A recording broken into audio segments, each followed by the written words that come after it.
Changing the language in the Wise app is a straightforward process. Follow these steps to adjust the language settings to your preference. Step 1. Open the Wise app. Launch the Wise app on your device. Ensure you are logged into your account to access the settings. Step 2. Access settings.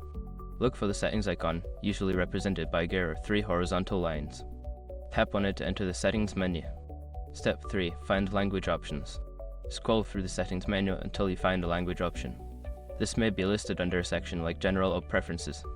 Step 4. Select your preferred language. Tab on the language option.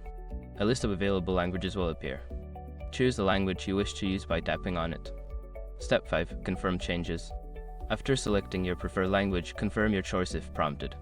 The app may refresh or restart to apply the new language settings. Now you can enjoy using the Wise app in your preferred language. If you have any further questions, feel free to explore the app's help section.